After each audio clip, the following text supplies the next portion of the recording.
નમસ્કાર વિદ્યાર્થી મિત્રો, આપ સૌનું ગુજરાતી પાઠશાળામાં હાર્દિક સ્વાગત છે. વિદ્યાર્થી મિત્રો, આજે આપણે ધોરણ 10 એસએસસી માર્ચ 2023 કે જે બોર્ડની પરીક્ષા માટે ઉપયોગી એવી જે ક્વેશ્ચન બેંક છે એમાં આજે આપણે વિજ્ઞાન વિષયમાં વિભાગ બી માં પ્રકરણ નંબર 5ની સંપૂર્ણ પ્રશ્નોનું સોલ્યુશન આજે આપણે જોવાના છીએ. આ ઉપરાંત પ્રકરણ 1 થી 4ના વિભાગ બી ના પ્રશ્નોનું સોલ્યુશન આપણી ચેનલ ઉપર અપલોડ કરેલ છે. તો આજે જ અમારી ચેનલને સબસ્ક્રાઇબ કરો, બાજુમાં રહેલ બેલ આઇકોન જરૂરથી દબાવો જેથી કરીને અમારા વિડીયોની નોટિફિકેશન આપ સુધી સૌથી પહેલા મળી રહે. પ્રશ્ન નંબર 1, પોષણના આધારે સજીવોના મુખ્ય પ્રકાર સમજાવો. તો એમાં આન્સર કે ઉર્જા અને દ્રવ્યોની જરૂરિયાત બધા જ સજીવોમાં સામાન્ય હોય છે, પરંતુ પોષણ પ્રાપ્તિના આધારે સજીવોના પ્રકારમાં બે છે. એમાં પહેલું સ્વયંપોષી. આ સજીવો સરળ દ્રવ્યો પાણી અને કાર્બન ડાયોક્સાઇડ અકાર્બનિક સ્ત્રોત રૂપે પ્રાપ્ત કરે છે. બધી જ લીલી વનસ્પતિઓ, કેટલાક જીવાણુઓ સ્વયંપોષી છે. બીજું વિષમપોષી. તો આ સજીવો અન્ય સજીવોમાંથી જટિલ પદાર્થો ખોરાક રૂપે મેળવી તેને સરળ પદાર્થોમાં વિઘટન કરે છે. આ માટે જૈવ ઉદ્દીપકોનો ઉપયોગ કરે છે. વિષમપોષીઓનું અસ્તિત્વ ટકાવી રાખવા માટે પ્રત્યક્ષ કે પરોક્ષ રીતે સ્વયંપોષીઓ પર આધારિત છે. પ્રાણીઓ અને ફૂગ એ વિષમપોષીઓ છે. પ્રશ્ન નંબર 2, વનસ્પતિઓમાં વાયુઓનો વિનિમય ટૂંકમાં સમજાવો. તો આન્સર, વનસ્પતિઓ વાયુઓનો વિનિમય વાયુ રંધ્રો વડે કરે છે અને કોષો વચ્ચેનો આંતરકોષીય અવકાશ હવાના સંપર્કમાં હોય છે. કાર્બન ડાયોક્સાઇડ અને ઓક્સિજનની આપલે પ્રસરણ દ્વારા થાય છે. કાર્બન ડાયોક્સાઇડ અને ઓક્સિજન કોષોમાં કે કોષોથી દૂર બહાર હવામાં જઈ શકે છે. વાયુઓના પ્રસરણની દિશા પર્યાવરણીય અવસ્થાઓ અને વનસ્પતિની આવશ્યકતા પર આધારિત હોય છે. રાત્રિ દરમિયાન પ્રકાશ સંશ્લેષણની ક્રિયા થતી નથી, ત્યારે મુખ્ય વિનિમય ક્રિયા CO2 થવો તે છે. દિવસ દરમિયાન શ્વસનમાં ઉત્પન્ન થતો CO2 પ્રકાશ સંશ્લેષણની ક્રિયામાં વપરાઈ જાય છે. આથી CO2 મુક્ત થતો નથી, પરંતુ મુખ્ય ઘટના દિવસ દરમિયાન O2 દૂર થવાની થાય છે. ત્યારબાદ પ્રશ્ન નંબર 3, રુધિરના ઘટકો જણાવો. તો રુધિરના ઘટકો રુધિર રસ, રક્તકણ એટલે કે રાધા રુધિર કોષો, રાતા રુધિર કોષો, શ્વેતકણ એટલે કે શ્વેત રુધિર કોષો અને ત્રાકકણ આ રુધિરના ઘટકો છે. પ્રશ્ન નંબર 4, લસિકા એટલે શું? તેના બે કાર્યો જણાવો. તો લસિકા પરિવહન કાર્ય સાથે સંકળાયેલું રંગવિહીન પ્રવાહી છે. કેશિકાઓની દિવાલમાં આવેલા છિદ્રો દ્વારા કેટલાક પ્રમાણમાં રુધિરરસ, પ્રોટીન અને રુધિર કોષો પેશીકોષોના અવકાશમાં આવે છે. આ રીતે લસિકા નિર્માણ પામે છે. લસિકા રુધિરના રુધિરરસ જેવું જ હોય છે, પરંતુ તેમાં પ્રોટીન ઓછી માત્રામાં હોય છે. બાહ્ય કોષીય અવકાશમાં આંતરકોષીય વાહિકામાંથી લસિકા કેશિકાઓ દ્વારા લસિકાનું વહન લસિકા વાહિનીઓમાં થાય છે. અંતે મોટી શિરાના રુધિરમાં લસિકા મિશ્ર થાય છે. એના બે કાર્યો આપણે જણાવવાના છે. તો નાના આંતરડામાં પાચિત ચરબીનું શોષણ અને વહન કરે છે. બાહ્ય કોષીય અવકાશમાંથી વધારાનું પ્રવાહી ખેંચી લઈ રુધિરના પ્રવાહમાં પાછું મોકલે છે.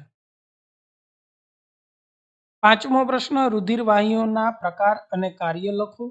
તો હૃદયથી અંગો તરફ અને અંગોથી હૃદય તરફ રુધિર વહન કરતી બંધ પોલી નળીઓને રુધિર વાહિનીઓ કહે છે. આ રુધિર વાહિનીઓ દ્વારા રુધિર સમગ્ર શરીરમાં પરિવહન પામે છે. રુધિર વાહિનીઓના 3 પ્રકાર છે. ધમની, શીરા અને રુધિર કેશિકાઓ. એમાં પહેલું ધમની. હૃદયથી શરીરના વિવિધ અંગો તરફ રુધિર વહન કરતી રુધિર વાહિનીઓને ધમની કહે છે. તેમાં રુધિર ઊંચા દબાણે વહન પામે છે. તેથી ધમનીઓની દિવાલ જાડી અને વધારે સ્થિતિસ્થાપક હોય છે. ધમનીઓ રુધિર કેશિકાઓમાં અંત પામે છે.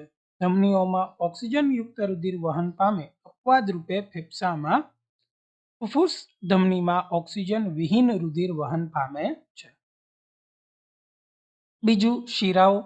શિરાઓના વિવિધ અંગો શરીરના વિવિધ અંગોથી હૃદય તરફ રુધિર વહન કરતી રુધિર વાહિનીઓને શિરાઓ કહે છે. તેમાં રુધિર પ્રમાણમાં ઓછા દબાણે વહન પામે છે. તેથી શિરાઓની દિવાલ પાતળી અને ઓછી સ્થિતિસ્થાપક હોય છે. કેશિકાઓની જોડાય અને શિરાઓ બને. શિરાઓ ઓક્સિજન વિહીન રુધિરનું વહન કરે. અપવાદ રૂપે ફુફ્ફુસીય શિરામાં ઓક્સિજનયુક્ત રુધિર વહન પામે છે. ત્યારબાદ રુધિર કેશિકાઓ અંગો અને પેશીઓ પાસે પહોંચી ધમની વધુને વધુ નાની નાની વાહિનીઓમાં વિભાજિત થઈ જાય. તેથી બધા કોષો સાથે રુધિરનો સંપર્ક થઈ શકે. સૌથી નાની વાહિનીઓની દિવાલ એક કોષીય જાડાઈ ધરાવે છે. તેને રુધિર કેશિકાઓ કહે છે. ત્યારબાદ છઠ્ઠો પ્રશ્ન, વનસ્પતિમાં થતી ઉત્સર્જન ક્રિયાના કોઈ પણ બે ઉદાહરણ લખો. તો વનસ્પતિઓ પ્રાણીઓની જેમ કોઈ ઉત્સર્ગ અંગો કે તંત્ર ધરાવતી નથી. આમ છતાં તેમાં વિવિધ રીતે ઉત્સર્જન જોવા મળે છે. વનસ્પતિઓમાં પ્રકાશ સંશ્લેષણની ક્રિયા દરમિયાન નકામી નીપજ તરીકે ઉદ્ભવતો O2 વાતાવરણમાં સીધો મુક્ત થાય છે.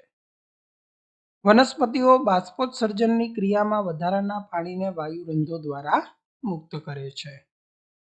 સાતમો પ્રશ્ન, જારક શ્વસન અજારક શ્વસન વચ્ચેનો તફાવત જે છે એ લખવાનો છે.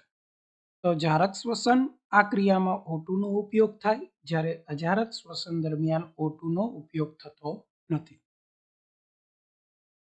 જારક શ્વસનની ક્રિયાના અંતે CO2 અને H2O ઉત્પન્ન થાય છે, જ્યારે અજારક શ્વસનની ક્રિયાના અંતે પ્રાણીજન્ય માધ્યમમાં લેક્ટિક એસિડ અને વનસ્પતિજન્ય માધ્યમમાં ઇથેનોલ અને CO2 ઉત્પન્ન થાય.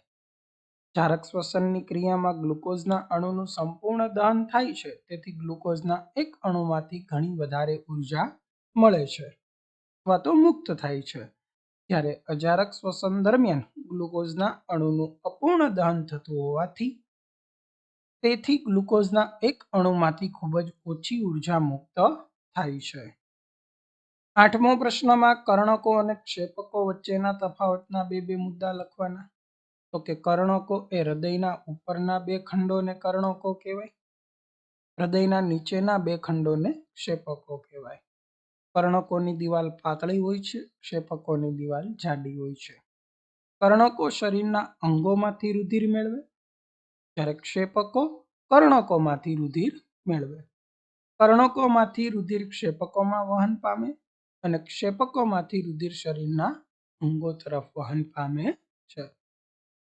નવમો પ્રશ્ન એ ધમની અને શિરા વચ્ચેનો તફાવત લખવાનો છે. તો ધમની એ હૃદયથી અંગો તરફ રુધિર લઈ જતી રુધિર વાહિનીઓને ધમની કહેવાય અને અંગોથી હૃદય તરફ લઈ જતી રુધિર વાહિનીઓને શિરા કહેવાય. ધમનીમાં રુધિર ઊંચા દબાણે વહન પામે, જ્યારે શિરામાં રુધિર નીચા દબાણે વહન પામે. ધમનીની દિવાલ જાડી અને સ્થિતિસ્થાપક હોય, જ્યારે શિરાની દિવાલ પાતળી અને ઓછી સ્થિતિસ્થાપક હોય છે. અંગો કે પેશીઓમાં ધમનીઓ રુધિર કેશિકાઓમાં વિભાજિત થાય છે, જ્યારે અંગો કે પેશીઓમાં રુધિર કેશિકા જોડાઈને શિરા બનાવે છે. ત્યારબાદ 10મો પ્રશ્ન એ રુધિર અને લસિકા વચ્ચેનો તફાવત આપણે આપવાનો છે. તો રુધિર લાલ રંગની જીવંત પ્રવાહી સંયોજક પેશી છે, જ્યારે લસિકા એ રંગવિહીન પેશી જળ છે. રુધિરમાં પ્રવાહી રુધિર રસ અને મુક્ત રુધિર કોષો હોય છે, જ્યારે લસિકામાં કેટલાક પ્રમાણમાં રુધિર રસ, પ્રોટીન અને રુધિર કોષો હોય છે. રક્તકણ સિવાયના રુધિર કોષો એમાં હોય છે.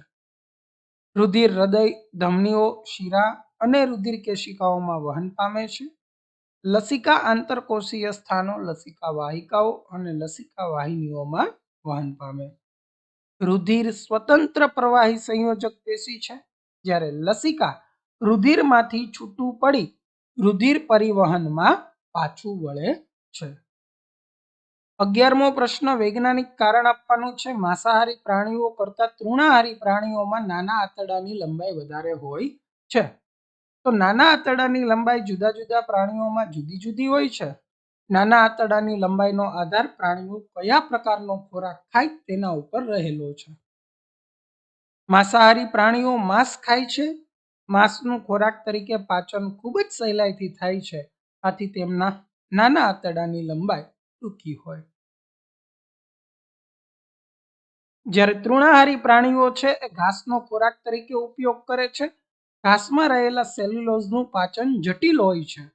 સેલ્યુલોઝના પાચન માટે તેમને લાંબા આંતરડાની જરૂર પડે, આથી માંસાહારી કરતા તૃણાહારી પ્રાણીઓમાં નાના આંતરડાની લંબાઈ વધારે હોય છે.